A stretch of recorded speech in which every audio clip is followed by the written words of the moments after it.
Praise the Lord, जय यीशु। आप कैसे हो?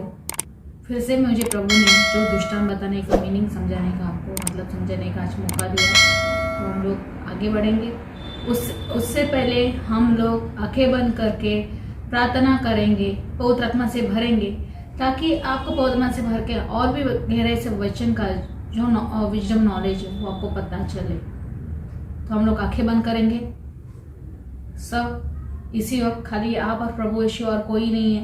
अपनी आंखें बंद करेंगे, यीशु को दिल से पुकारो। प्रभु यीशु बोलते हैं तुम मुझे पुकारो, मैं तुम्हारे लिए दौड़ा चलाऊंगा। प्रभु यीशु को पुकारो और आंखें बंद कीजिए सब लोग। हालेलुया रबका शैया लबा लबा लबा लबा लबा लबा हो रमन्ना कराई रबशन्य हालेलुया हो शिकराई रमथाई रमथाई रमथाई रमथाई रमथाई रल्ला holy holy holy holy holy holy holy holy holy holy holy fire fire fire fire fire fire fire fire fire हो रमन्ना कराई रमथाई रमन्ना कराई हालेलुया हो शिराई रमन्ना कराई रमशन्य हालेलुया हशकराई हो शिकराई लबा लबा लबा लबा लबा लबा लबा fire fire fire fire fire fire fire fire fire fire fire Holi spirit स्वर खुल गया है, स्वर खुल गया है। ओ रबा कशैया है, ओ रबा कशैया खरैया रमथाई रैया बल्ला हर न खरैया बला बला बला बला बला बला। बादल खुल गए हैं, जैसे कि पुराने ग्रंथ में बिजली चमकती थी, अब पिता परमेश्वर बादलों में से बातें करते थे, वैसे ही बादलों में से कड़कड़ाहट की आवाज आ रही है। हो रबा कशैया बला बला बला बला बला बला fire fire fire fire fire fire और मन्ना कराइए मत राइए fire fire fire fire current current current current current current current current current current current current current current current current हो शकराई ला बला बला बला touch holy receive touch holy receive touch holy receive. तो आज का हम लोग रीडिंग करने जा रहे हैं खोया हुआ लड़का। तो जो प्रभु यीशु हमारे पिता परमेश्वर, हमारे यीशु कितने महान है। मतलब हम लोग कितने भी हजारों गलतियां करते हैं, अगर हम लोग उनको पुकारेंगे और उनके पास चले जाएंगे और अगर हम लोग माफी मांगेंगे, वो हमें क्षमा कर देता है और हमारे हर एक पापों को अनदेखा कर देता है। वो याद भी नहीं रखता है, स्मरण भी नहीं करते।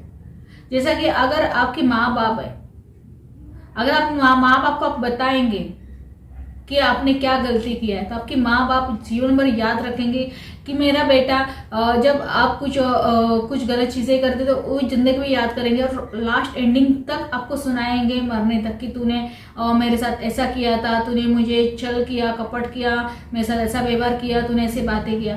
पर हमारा प्रभु यीशु इतने महान है, हमारे पिता इतने महान है कि वो हमारे कितने भी बड़े पाप क्यों ना हो, कितना भी कुछ भी क्यों ना हो, पर हम लोग को क्या करते हैं, वो लोग क्षमा कर देते हैं और हमारे पापों को याद नहीं करते हैं। तो आज हम लोग वही जानना चाहते हैं, जब हम लोग पाप करते हैं तो हमारी आशीष वही रुक जाती है।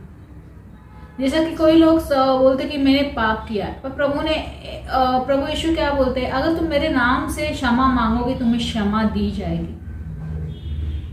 तो आपको क्या करना है, पश्चाताप करना है, यीशु के पास फिर से लौट जाना है। कोई बात नहीं, आज बहुत सारे लोग हैं ईश्वर से दूर हो गए, कोई काम काज में बिजी हो गए, ईश्वर को याद नहीं करते हैं। ईश्वर आपको क्या बोलते हैं, ईश्वर आपको बोलते हैं आधा घंटा दो, मेरे से बात करो, मैं तुम्हारा इंतजार कर रहा हूं। बच्चों लोग आओ मेरे पास। जैसे कि हर डेली रूट में हम लोग को खाना खाने की जरूरत रहती है, वैसे हमारी जिंदगी में प्रार्थना की हम लोग को भी जरूरत है। जब आप पश्चाताप करते हो और पाप करने के बाद पश्चाताप करते हो तो स्वर्ग में आनंद मनाया जाता है। तो हम लोग आज खोया हुआ लड़का के बारे में बात करेंगे, क्योंकि ईश्वर ने उनको कैसा क्षमा किया, फिर भी उनको एक्सेप्ट किया। तो आज हम लोग को, जो लोग काम काज में ईश्वर से दूर हो गए, बाइबल नहीं पढ़ रहे, प्रार्थना नहीं कर रहे, खो गए हैं, कोई बात नहीं, पर ईश्वर आपका इंतजार कर रहा है, ईश्वर आपको बुला रहा है। जो हमारे लाइफ में इतनी तकलीफें क्यों होती है। आज जब मैं प्रार्थना करती हूँ किसी के ऊपर, जब मुझे फोन आता है तो लोग बोलते हैं कि मैं पता नहीं सिस्टर पता नहीं मेरे साथ ऐसा क्यों हो रहा है। मतलब अजीब अजीब तरीके से आपके लाइफ में जो है हरकतें स्टार्ट होने लगते हैं। क्यों? क्योंकि ये गलती आप लोगों की है। क्योंकि क्या होता है, जब हम लोग काम काज में या जॉब में बिजी हो जाते हैं या बिजनेस में बिजी हो जाता है या किसी के बच्चे हो जाते तो बच्चे के साथ खेलने कूदने में बिजी हो जाते हैं, उनका करने में, फैमिली में बिजी हो जाते हैं। ये प्रभु ने हम लोग के लिए रखा है, ये तो हम लोग को इनका करना ही है। पर उस समय में आप भी अपने प्रभु के लिए टाइम दीजिए, क्योंकि जब आप प्रार्थना करने नहीं बैठते, प्रभु से दूर हो जाते, तभी हमारे लाइफ में ये सब प्रॉब्लम स्टार्ट हो जाता है। तो हम लोग को आज क्या, प्रभु को वक्त दीजिए, प्रभु से प्रार्थना कीजिए। क्योंकि अभी मैं आपको एक बताऊंगी, मेरे पास एक फोन आया था। तो सिस्टर ने बोला कि हम लोग प्रार्थना तो करते हैं, सब करते हैं, टाइम भी देते हैं, फिर भी हमारे घर में ऐसा क्यों? क्योंकि इसके लिए ऐसा हो रहा है कि तुम लोग बाइबल तो रीड करते हो, पढ़ते भी हो, सब समझते भी हो, पर उनकी आज्ञाओं का पालन नहीं करते हो। इसके लिए तुम्हारे लाइफ में ये सब चीजें हो रही है। और एक ब्रदर मेरे पास आए थे प्रेयर के लिए। जब उन्होंने मुझे बोला कि सिस्टर पता नहीं मेरा मन चिड़चिड़ा हो गया है, मेरा बहुत हो गया है, क्योंकि पहले जॉब नहीं करते थे, तभी वो प्रभु को बहुत सारा समय टाइम देते थे, बाइबल पढ़ते थे, प्रार्थना करते थे। उसके बाद वो काम लगने के बाद, उनको जॉब लगने के बाद वो ईश्वर से दूर हो गए। फिर उनके लाइफ में जो चीज़ें होने लगी, मतलब उनका मन पर निराश होता था, उनको अच्छा नहीं लगता था। तो मैंने उनको बोला कि आप जब बाइबल रीड कर रहे थे भी आपको अच्छा लगता था, और आज आप काम पे लगने के बाद ना आप ईश्वर को टाइम दे रहे, ना बाइबल रीड कर रहे हो, ये इसी की वजह से हो गए। क्या हम लोग को लाइफ में प्रार्थना कितना ज़रूरी है, बाइबल कितनी ज़रूरी है पढ़ना, उसको समझना कितना ज़रूरी है, ये सबके लिए। अगर आप प्रार्थना से दूर हो जाते हो तो शैतान हमारे लाइफ में काम करना स्टार्ट हो जाता है। तो हम लोग को डेली बाइबल रीड करना है, डेली हम लोग को प्रेयर करना है। ये नहीं कि चलो हो गया। हम लोग को भले हम लोग कितनी भी लाइफ में बिजी क्यों ना हो, पर हम लोग को बाइबल पढ़ना है, प्रार्थना करना नहीं छोड़ना है। क्योंकि आप जो काम कर रहे हो, आपको ईश्वर आशीष करता है उस काम में। मैं मेरा उदाहरण देती हूँ। जब मैं यीशु में नहीं थी और मैं नॉर्मल लड़की थी, जैसा कि यीशु के बारे में मुझे कुछ पता नहीं था, और मैं प्रार्थना तो होती थी, पर हमारी जो तरीका है उस हिसाब से मैं प्रार्थना करती थी। तो मुझे कुछ चीज़ें समझ में नहीं आती थी कि मुझे क्या करना है। क्योंकि हमारा कैसा ना, दिमाग एक्टिव होना चाहिए, सब एक्टिव होना चाहिए कि इस समय में मुझे क्या करना है, अभी मुझे इसके लिए क्या डिसीजन लेना है, ये हम लोग को तुरंत पता होना चाहिए। जब मैं यीशु में आई, जैसा बोलते कि विजडम और नॉलेज, मतलब अगर आपको, जब आप काम लेते हो हाथ में किसी चीज को, चाहे आप जॉब कर रहे हो, बिजनेस कर रहे हो, या कुछ भी कर रहे हो, तो आपका दिमाग क्या दौड़ना स्टार्ट होने लगेगा। पर कब? जब आप यीशु में आते हो, प्रार्थना करते हो, बाइबल करते हो, मतलब प्रभु उस चीज में, ये भी एक आशीष है। क्योंकि आपने तो बिजनेस स्टार्ट कर दिया, आप तो जॉब पे जाने लगे, पर जॉब का काम काज कैसा करना है, कैसा हैंडल करना है, कैसा नहीं, ये आपको नहीं पता है। पर फिर उसके लिए हम लोग कौन लीड करता है? पवित्र आत्मा, यीशु लीड करता है। तो ऐसे ही मेरे साथ हुआ, क्योंकि मैं भी ऐसे नॉर्मल थी, पर मेरा दिमाग इतना एक्टिव नहीं रहता था मुझे कैसा काम करना है। पर जब यीशु में आई तो मेरा एक दिमाग खुलने लगा, मुझे विजडम नॉलेज मिलने लगा। हाँ, अगर ऐसा करने के बाद मुझे ऐसा करना है, वैसा करना है, ये सब नॉलेज प्रभु यीशु ने दिया। जैसा कि मेरा एक मैं बता दूँ, मैंने एक बाइबल की स्टोरी का एक चैनल खोला यूट्यूब में, जहाँ पे मैं कार्टून, मतलब बाइबल के द्वारा जो जितने सारे हैं, मैं कार्टून बना के उसमें डालती हूँ। आपको पता है, जब एनिमेशन जब बनाना रहता है तो हम लोग को सीखना पड़ता है, पैसा देना पड़ता है, सब चीज़ें करनी पड़ती है। ये ट्रेनिंग मैंने लिया नहीं है पहली बार। तो ये कौन मुझे मदद कर रहा है? होली स्पिरिट। समझाने का कौन मदद कर रहा है? होली स्पिरिट, पवित्र आत्मा, यीशु मुझे समझा रहा है कि मुझे कैसा बनाना है, फिर कैसे कार्टून कहाँ से लाना है, ये करना है। ये यीशु हम लोग को मतलब जब यीशु में आते हैं तो हमारा दिमाग दौड़ना, उस काम में आशीष करना, आगे बढ़ाना, ये प्रभु यीशु हम लोग को बताता है कि हम लोग को कैसा आशीष पाना। तो आप इसलिए मैं आपको बोल रही, आप प्रार्थना करना मत छोड़िए, बाइबल रीड कीजिए, अपने आप को एक्टिव रखिए।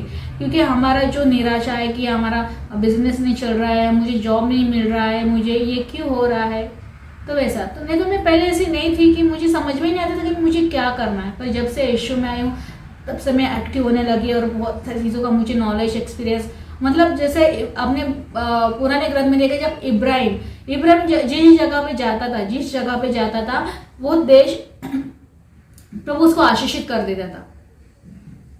तो वैसे ही हम लोग को जो चीज में हम लोग हाथ लगाएंगे, जिस चीज में हम लोग को काम पे एक करेंगे, उस जगह आशीष होनी चाहिए, वो काम आशीष होना चाहिए, उसके द्वारा हम लोग को प्रभु आशीष करता है।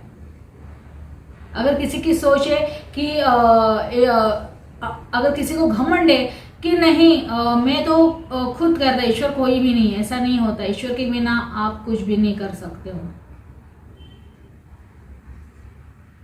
तो आप प्रार्थना कीजिए, भले आप कितने भी लाइफ में बिजी क्यों ना हो, आपका डेली प्रार्थना करना मत छोड़िए, बाइबल रीड करना मत छोड़िए।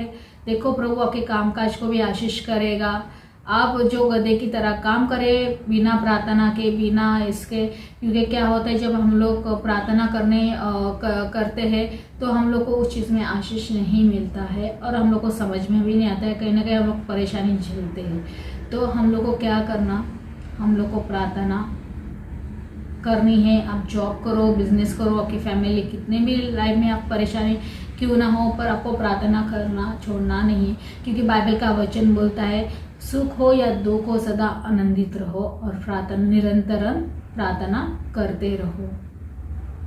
प्रभु ने ये नहीं बोला कि हमेशा उनको सुख ही भेजूंगा, हमेशा उन्होंने बोला सुख और दुख भेजने वाला मैं हूँ।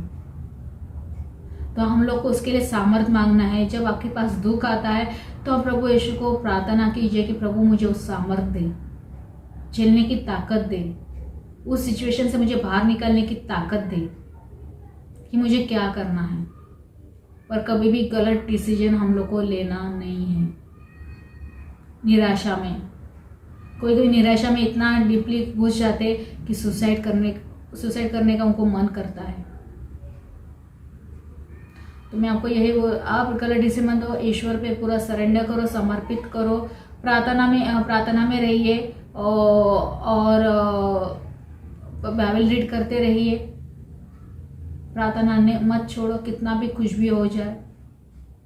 मुझे पता है कि कोई लोग रहता है कि घर में कुछ प्रॉब्लम स्टार्ट हो जाते हैं तो उस निराशा में प्रार्थना करना छोड़ देते हैं, ये काम में बिजी हो जाते तो उस दिन में प्रार्थना करना छोड़ देते हैं। नहीं, क्योंकि मैं भी पहले जॉब करती थी, तो जॉब करने के साथ मैंने कभी प्रार्थना अपनी कभी ही छोड़ी नहीं। मैं हमेशा कितना भी मुझे कुछ भी हो जाए, क्योंकि मुझे पता है कि जो काम मैं आज ऑफिस में जा रही हूँ प्रभु यीशु उस काम को आशीष करेगा, वो मुझे सिखाएगा। चाहे आप जॉब कर रहे हो, कितना भी बिजी हो, तो प्रभु को समय दीजिए।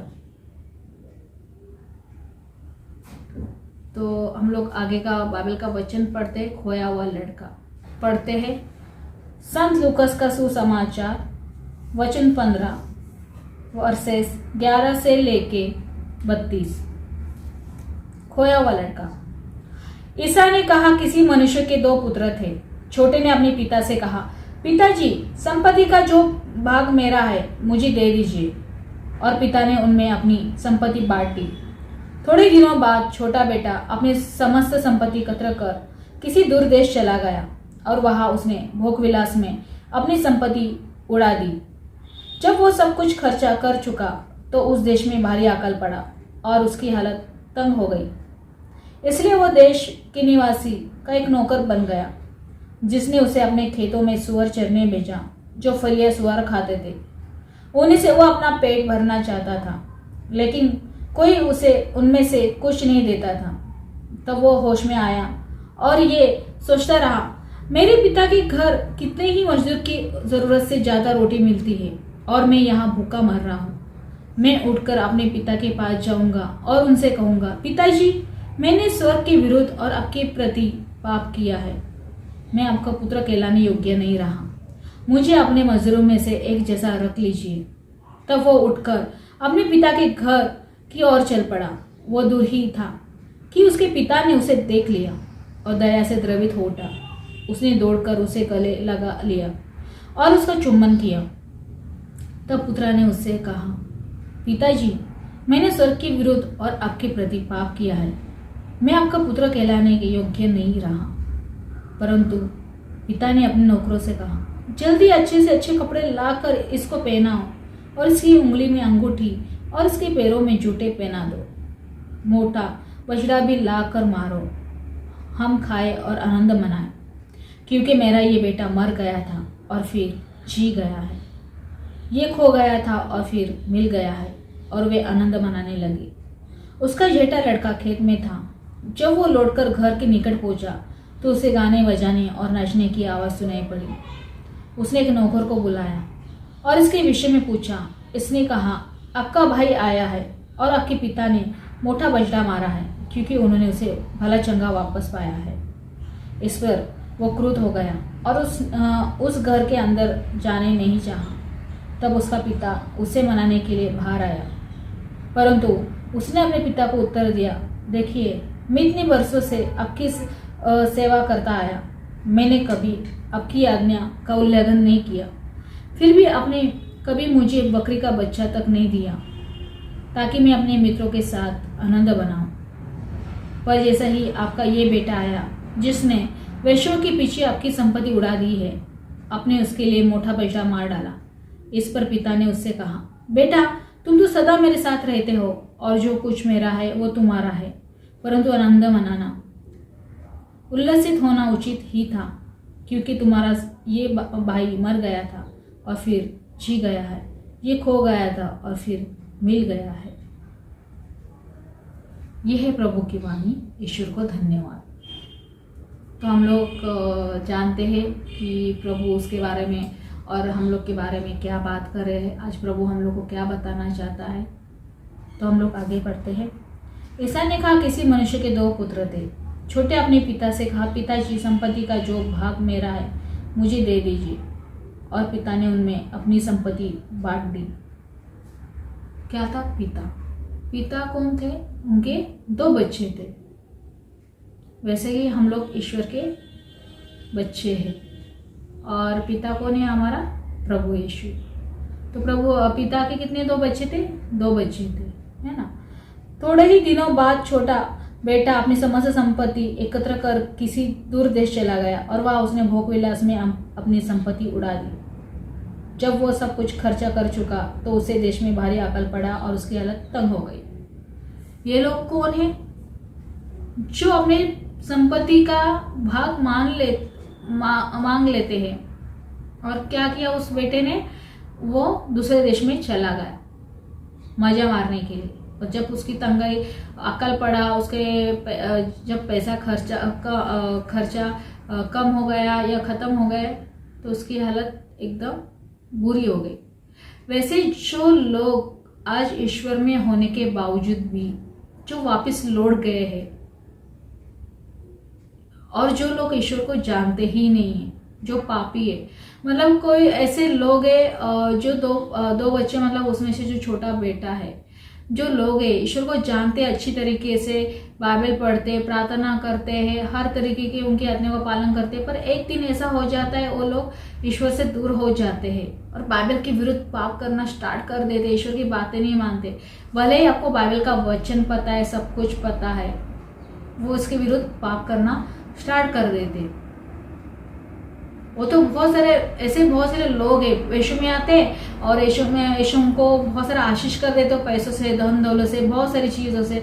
जब उनका काम निपट जाता है तो वो चले जाते हैं और फिर से ईश्वर को भूल जाते हैं। फिर जब उनकी ऐसी हालत हो जाती है, ना उनको खाने के लिए पैसा होता है, ना उनकी ऐसी परिस्थिति इतनी कठिन हो जाती है और उनका कुछ ना कुछ लाइफ में प्रॉब्लम स्टार्ट हो जाता है, तभी उनकी हालत ऐसी हो जाती। क्यों? क्योंकि जो कमाया धन है, जब आप ईश्वर से जब कमाते हो धन, ईश्वर का कौन सा कमाया हुआ, जो आपको आशीषें मिले हैं, यीशु की ओर से, तो आप उसको खो देते हो। कैसे खो देते हो? अपने पापों से, पाप करके, बाइबल के विरुद्ध पाप करके आप क्या करते हो? उनकी आज्ञाओं का पालन नहीं करते हो। आप उसको क्या करते हो? वो आशीषें खो देते हो। जितना कमाया हुआ आशीष है आप वहां से यीशु के साथ से निकाल के आप क्या वो आशीषें खो देते। जैसे इस बेटे की भी हालत हो गई। उसने भी पिता के पास बहुत सारे धन था, बहुत सारे था, उसने अपनी संपत्ति मांग ली और वो वैसा चला गया। तो उसमें उसकी उस देश में भी अकाल गिरा और उसकी तंगी चालू हो गई। तो वैसे ही हमारा भी आज जीवन में वही प्रॉब्लम होता है, लाइफ में वही प्रॉब्लम हो रहा है। क्योंकि हम लोग क्या करते हैं, हम लोग बहुत सारे लोग ईश्वर के पास आते हैं खाली मांगने के लिए आते हैं। क्या मांगने के लिए आते हैं? कि सांसारिक चीज़ें मांगने के लिए आते हैं। जैसा कि मुझे बच्चा नहीं है, मुझे गाड़ी चाहिए, मुझे बंगला चाहिए, पैसा चाहिए, मेरे घर को आशीष कर, ये सब चीज़ें मांगने को आते हैं। प्रभु उनको आशीष भी देता है, उनको चीज़ें भी दे देता है। मतलब अपनी संपत्ति का भाग प्रभु यीशु आपसे आपके लिए रखा है, पर आप वो ऐसी चीज़ें मांग लेते हो। आप ईश्वर को नहीं मांगते हो, आप सांसारिक चीज़ों से प्रभु ईश्वर के पास आते हो। हम लोग को प्रभु ईश्वर के पास आत्मिक लेवल से आना है। अगर मांगना है तो हम लोग को ईश्वर का वरदान मांगना है, पवित्र आत्मा मांगना है। सांसारिक चीजें हम लोग को मिल जाएगी, क्योंकि बाइबल का वचन में बोला है, संत मत्ती का सुसमाचार 6:33 कि तू मेरा स्वर्ग राज्य की खोज करना, स्वर्ग की यही वस्तु तुम्हें मिल जाएगी।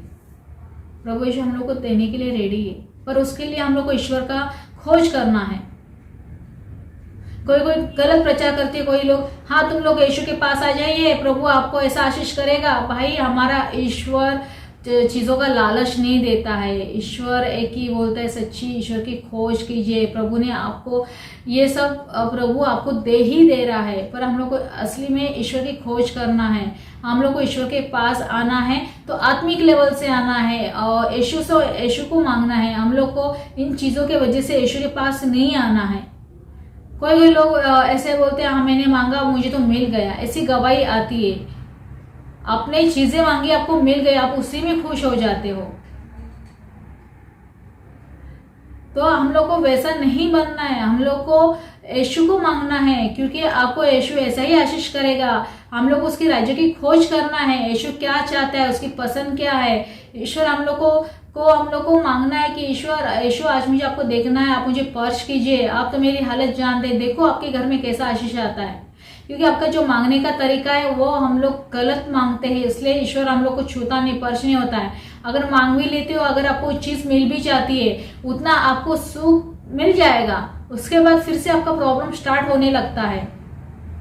मैं आपको एग्जांपल दूंगी। अगर आप जब हमारे अभी के ज़माने में कैसा नए मोबाइल, नए लैपटॉप, नए चीज़ें, तो आपको एक खरीदने की एक चाहत रहती है कि नहीं मुझे नया ब्रांड खरीदने, अभी इसको नहीं है। पर जब आप नई चीज़ें लेते हो, घर में लेके आते हो, आप तभी बहुत एक्साइटमेंट रहते हो कि नहीं आज मैं लेने जा रहा हूँ मैं। पर उसका सुख कितना दिन का रहता है। आप उस चीज़ को 2 दिन आप उसको एंजॉय करके उसको इस्तेमाल करेंगे, 8 दिन, 10 दिन, 12 दिन, पर आप उससे तो बोर हो जाते हो ना उस चीजों से। तो हम लोग को वो चीजों से बोर होते हैं। तो ये सांसारिक चीजें जो रहती थोड़े दिन के लिए हम लोग को शांति देता है, हमेशा के लिए नहीं देता है। क्योंकि जब नई चीजें आ जाती फिर से आपको नई चीजें खरीदने में एक पैसा कमाने लगता है। हम लोग वो शांति जो यीशु की शांति है वो हम लोग खो देते हैं। तो हम लोग को ऐसी शांति मांगनी है, हम लोग को यीशु को मांगना है। तो चाहे कितना भी कुछ भी हो जाए, पर हम लोग के मन में ऐसी शांति होनी चाहिए। प्रभु आपके पास रहेगा, प्रभु आपके साथ भी रहेगा और आपको चीजों का आशीष भी करेगा। पर उसके लिए आप लोग को क्या करना है, सांसारिक चीजों का मांग नहीं करनी है। हम लोग को ईश्वर को मांगना है, ईश्वर के राज्य की खोज करना है। ईश्वर के राज्य की खोज का मतलब क्या होता है कि ईश्वर को क्या पसंद है, क्या नहीं पसंद है, उसकी खोज करो। आप देखना, जब आप कोई लोग बोलते हैं कि इसका मतलब उनको समझ में नहीं आता ईश्वर की खोज करना क्या होती है, ईश्वर की खोज करना क्या होता है। क्योंकि बाइबल का वचन में लिखा है, जो संसार की बातें करता है वो इस पृथ्वी का है, और जो ईश्वर और उसके स्वर की बातें करता है वो स्वर की ओर से आता है। तो हम लोग को देखना है कि हम लोग क्या मांगते हैं। मतलब आप ये सांसारिक चीजें जब देखते हो कि मुझे टीवी चाहिए, फ्रिज चाहिए, मुझे बच्चा चाहिए, मेरा पति है, सर मतलब आप स्वर्ग के राज्य के लिए नहीं हो, पृथ्वी के राज्य के।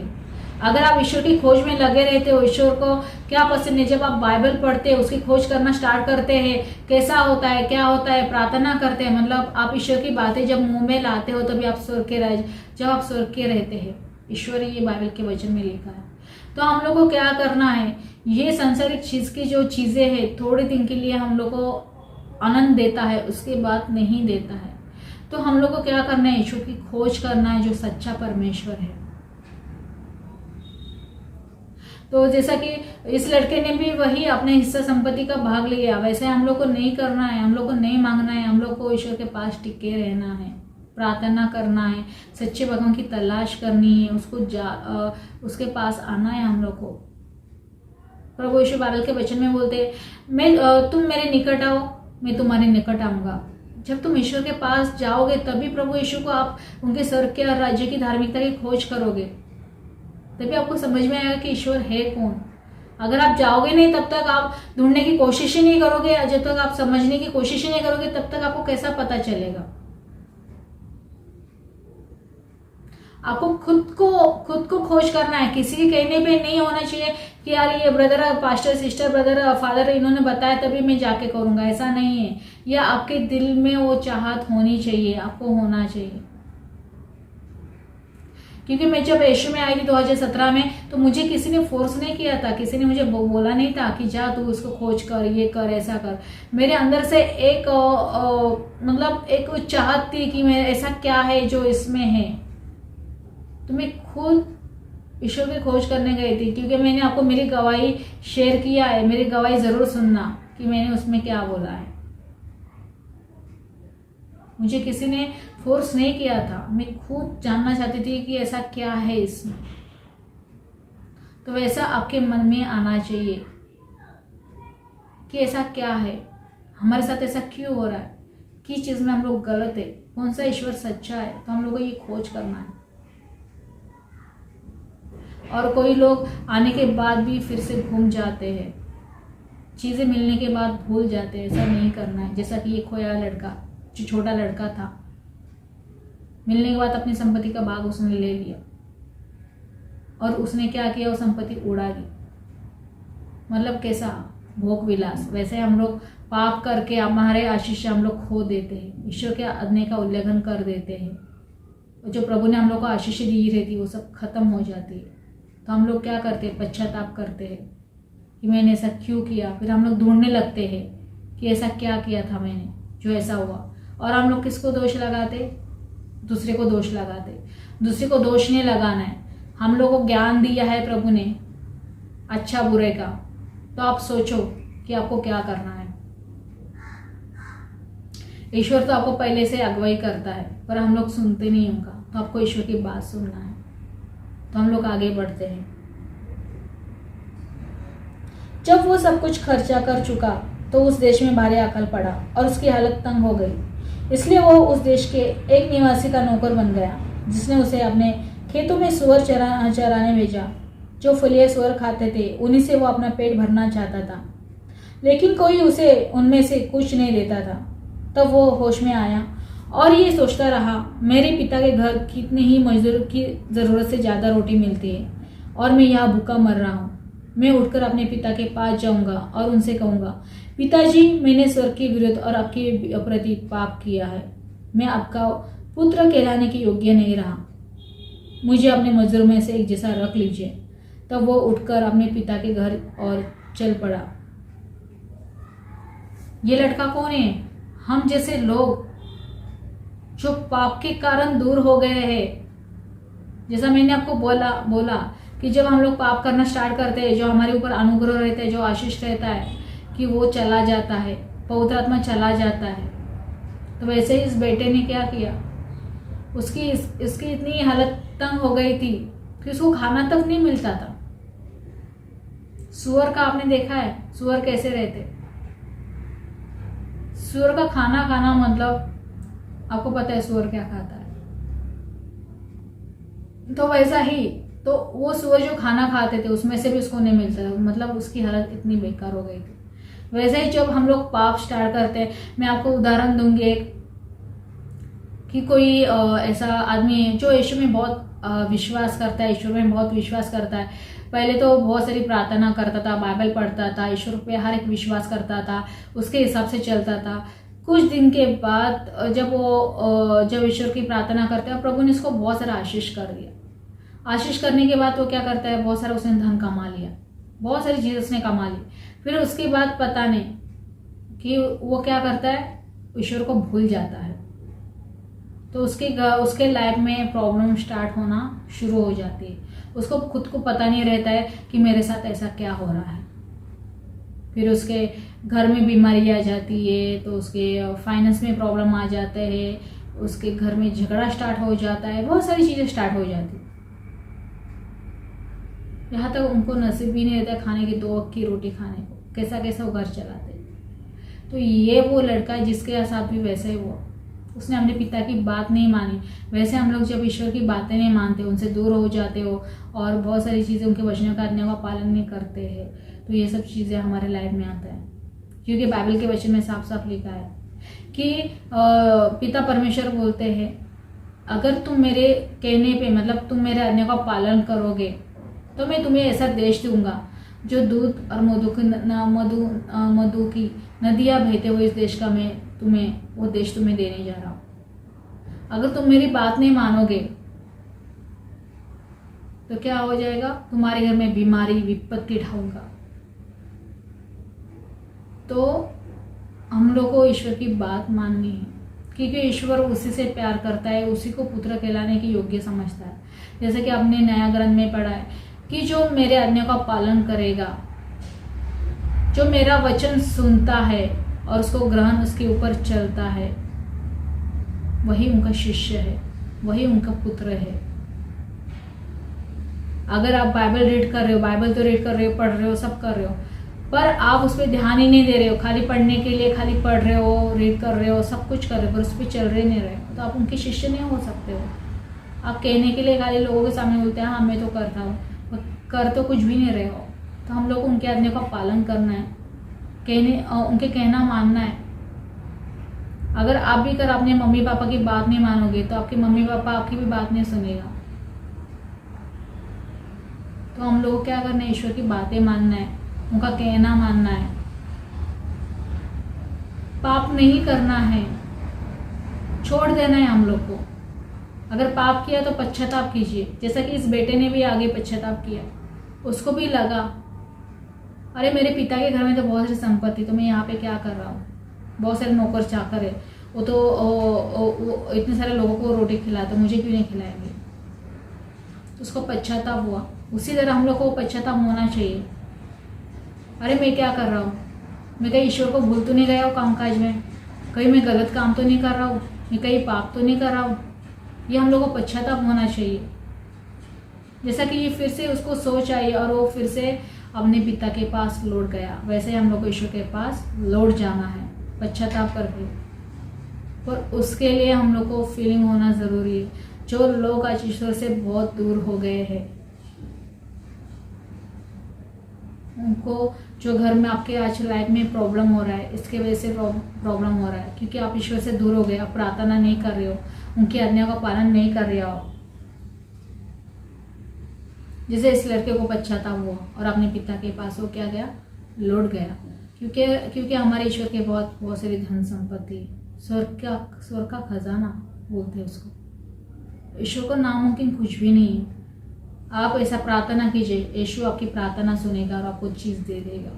पर कब, जब आप आज्ञा का पालन करोगे, उनके कहने पे चलोगे। तो हम लोग आगे बढ़ते हैं।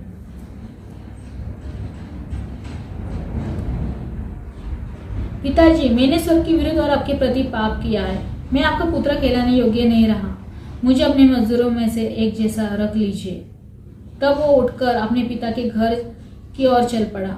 वो दुखी था, उसके पिता ने उसे देख लिया और दया से द्रवित हो उठा। उसने दौड़कर उसे गले लगा लिया और उसका चुम्बन किया। तब पुत्र ने उससे कहा, पिताजी, मैंने स्वर्ग के विरुद्ध और आपके प्रति पाप किया है, मैं आपका पुत्र कहलाने योग्य नहीं रहा। परंतु पिता ने अपने नौकर से कहा, जल्दी से अच्छे कपड़े लाकर इसे को पहनाओ और इसकी उंगली में अंगूठी और इसके पैरों में जूते पहना दो। मोटा बछड़ा भी लाकर मारो, हम खाए और आनंद मनाएं, क्योंकि मेरा ये बेटा मर गया था और फिर जी गया है, ये खो गया था और फिर मिल गया है। और वे आनंद मनाने लगा। प्रभु यीशु किसकी बात कर रहा है? जो खो गया था, घूम गया था वापस, उन लोगों की बात कर रहा है जो ईश्वर में विश्वास करते थे, उसके बाद फिर वो ईश्वर से बहुत दूर हो गए और पाप करना स्टार्ट हो गए, गलत राह पे लगे। उन लोगों के लिए प्रभु यीशु बोल रहा है। प्रभु यीशु बोलते हैं, अगर जहाँ कहीं भी लोग हैं जो बहुत सारे दूर हो गए ईश्वर से और उनकी आज्ञा का पालन नहीं कर रहे हो और गलत कर रहे हैं, जैसा कि अभी मेरे पास बहुत सारे लोग आते हैं कि मुझे बोलते हैं, सिस्टर आपने प्रार्थना किया था, मैंने दारू छोड़ दिया था, फिर भी मैं दारू पीना स्टार्ट हो गया। मैं उनको बताती, ईश्वर बोलता है कि दारू मत पीना, ड्रिंक मत करना। फिर भी लोग थोड़े दिन के लिए अपने ऊपर कंट्रोल करते, उसके बाद फिर से हो जाते हैं। ऐसे लोग जो खो जाते हैं, जो लोग प्रार्थना पहले करते थे उन्होंने छोड़ दिया, जो लोग पहले विश्वास करते थे विश्वास करना छोड़ दिया। उनको लगता है कि ईश्वर हमारे लाइफ में दुख क्यों आता है, मैं इतना प्रार्थना करने के बाद भी हमारे दुख क्यों आ रहे हैं। ये सब चीज़ें ये ईश्वर नहीं देता है, ये हम लोग जो काम करते हैं ईश्वर की बातें नहीं मानते, इसलिए हमारे लाइफ में दुख आते हैं। ईश्वर तो आपको साफ साफ बोलते बाइबल को, यीशु कर दुख भेजने वाला मैं हूँ।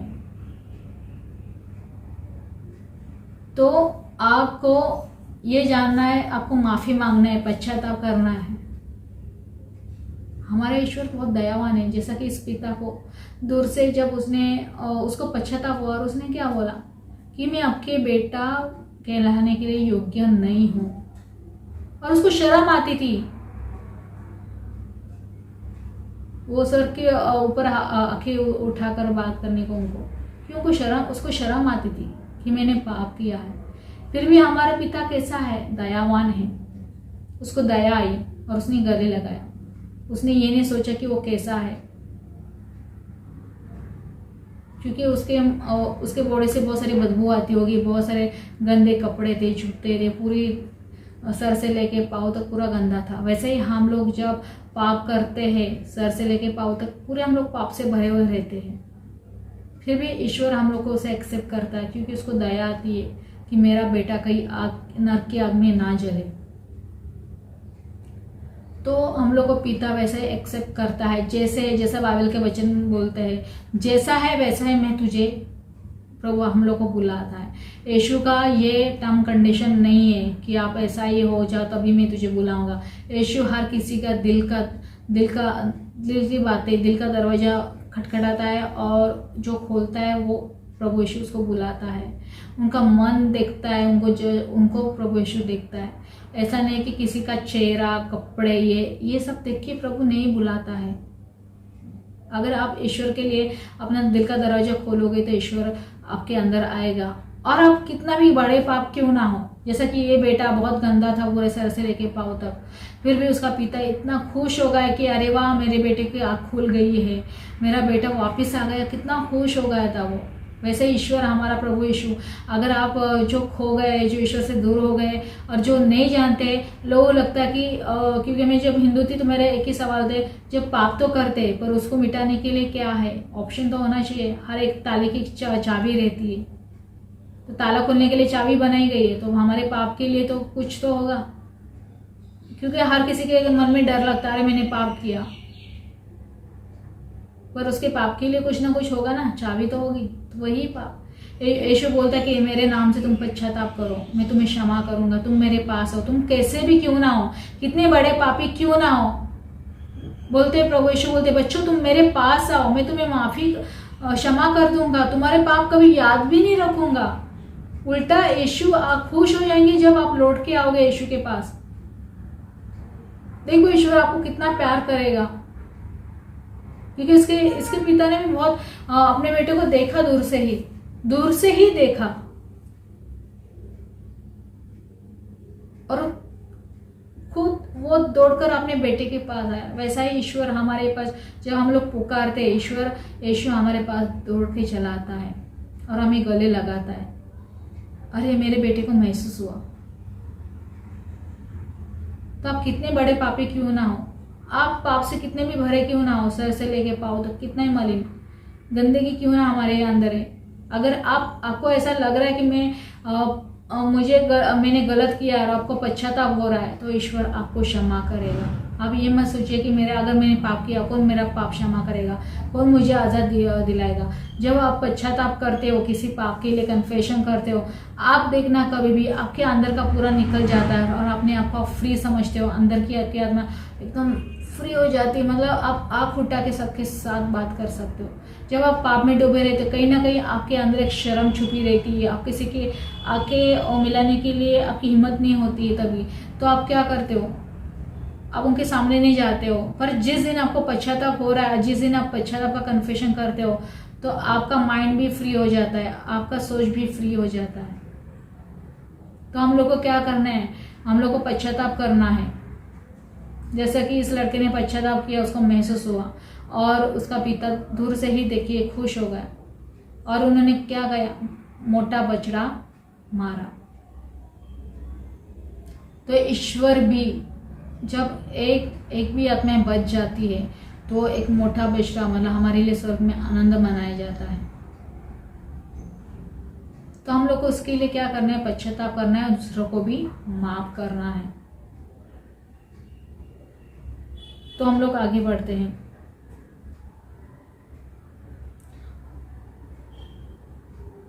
उसका जेठा लड़का खेत में था। जब वो लौटकर घर के निकट पहुंचा तो उसे गाने बजाने और नाचने की आवाज़ सुनाई पड़ी। उसने एक नौकर को बुलाया और उसके विषय में पूछा। इसने कहा, आपका भाई आया है और आपके पिता ने मोटा बछड़ा मारा है। क्योंकि उन्होंने उसे भरा चंगा वापस पाया, इस पर उक्रुत हो गया और उसने घर के अंदर जाना नहीं चाहा।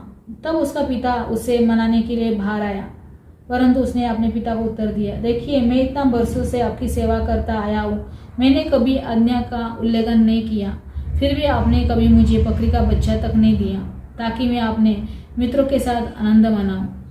पर जैसा ही आपका बेटा आया, जैसा वेश्यों के पीछे आपकी संपत्ति उड़ा दी, आपने उसके लिए मोटा बछड़ा मार डाला। ईश्वर पिता ने उससे कहा, बेटा तुम तो सदा मेरे साथ रहते हो और जो कुछ मेरा है वो तुम्हारा है, परंतु वो आनंद मनाना और उल्लासित तो होना उचित ही था, क्योंकि तुम्हारा ये भाई मर गया था और फिर जी गया है, ये खो गया था और फिर मिल गया है।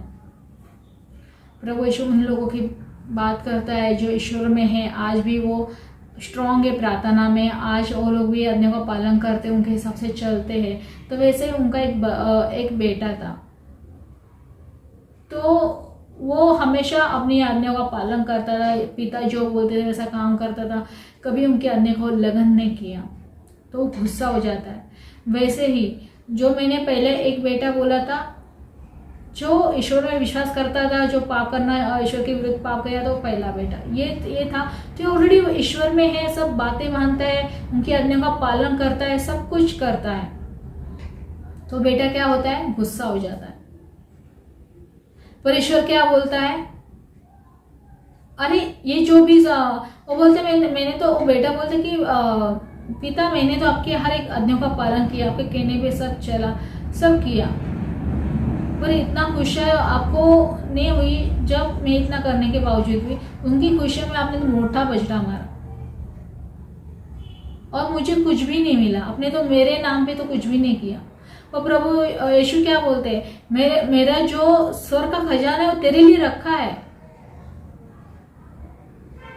मतलब प्रभु यीशु पापी हो, जो प्रभु में है, जो खो गए उनके एक समान प्रभु बोलता है, जो खो गया वो लौट के आता है और मनाया जाता है, जो ऑलरेडी है उसके लिए भी आनंद है। उनका वो संपत्ति, ईश्वर का संपत्ति उनके लिए है, उनको ऑलरेडी आशीष किया हुआ है, उनको दिया हुआ है। तो हम लोग को भी किसी के लिए भेदभाव नहीं करना है। हम लोग को ये नहीं करना है कि अरे इसने तो ऐसा पाप किया, क्योंकि बहुत सारी जगह पे ऐसा हो जाता है, चुनाव लोग में भी ऐसा हो जाता है ना, जब कोई चुनाए लोग उसमें से कोई गलत काम करता है और फिर करने के बाद उसको पश्चाताप हो जाता है, तो लोग उसके बारे में बात करना स्टार्ट हो जाते हैं। क्या बोलते हैं, अरे ये तो बहुत प्रचा करता था, ये तो बहुत सारी चीज़ें करता था और ऐसा हो गया।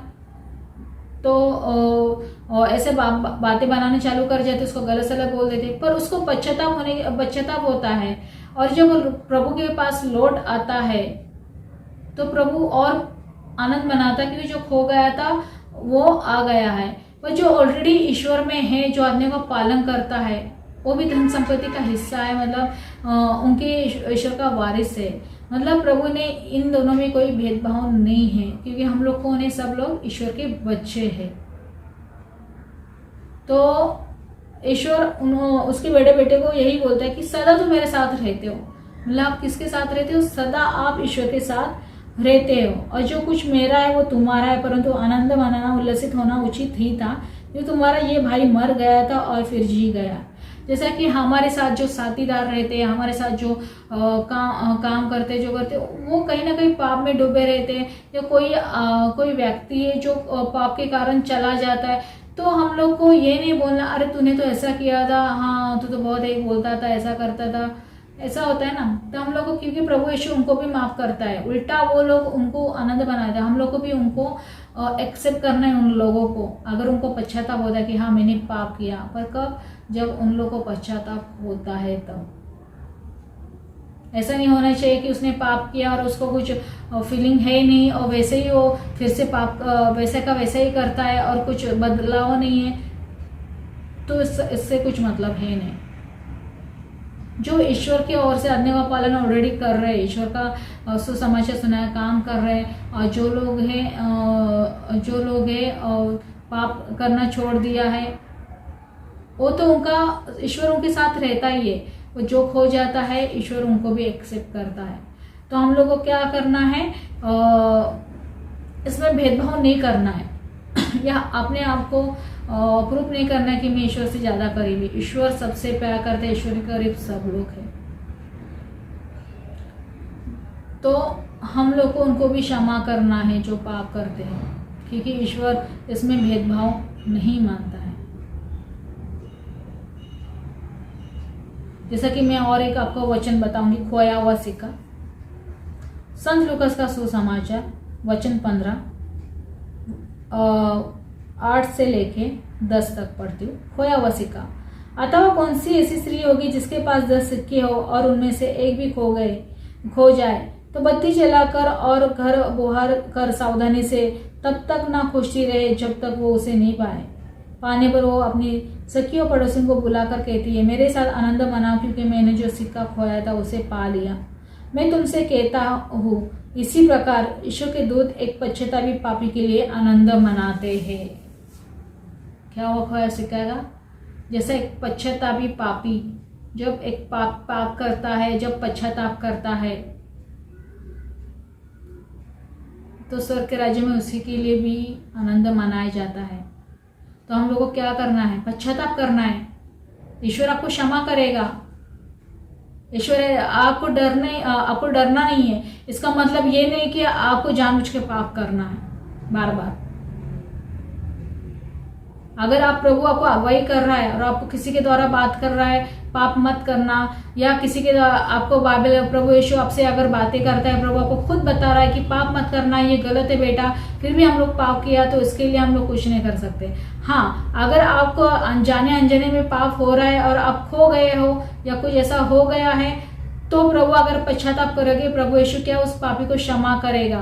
मतलब जैसा खोया हुआ सिक्का के बारे में बताया कि एक स्त्री अपना 10 में से एक सिक्का भी खो गया, तो उसको ढूंढने लगी अंधेरे में दिया लगा के, और उसको जब मिल जाता है तो खुशियां बनाती है। वैसा ही हम लोग को प्रभु यीशु, जब कोई पापी पाप करना स्टार्ट हो जाता है, ईश्वर में होके भी घूम जाता है ईश्वर के और मुंह फेर लेता है और पाप करना स्टार्ट कर लेता है, तो उसको प्रभु अगर वो पश्चाताप करेगा, जैसा खोया हुआ लड़का पश्चाताप किया, तो वैसे अगर पश्चाताप करेंगे तो प्रभु यीशु उसको स्वर्ग के राज्य में उसका आनंद मनाते, तो प्रभु और खुश हो जाते।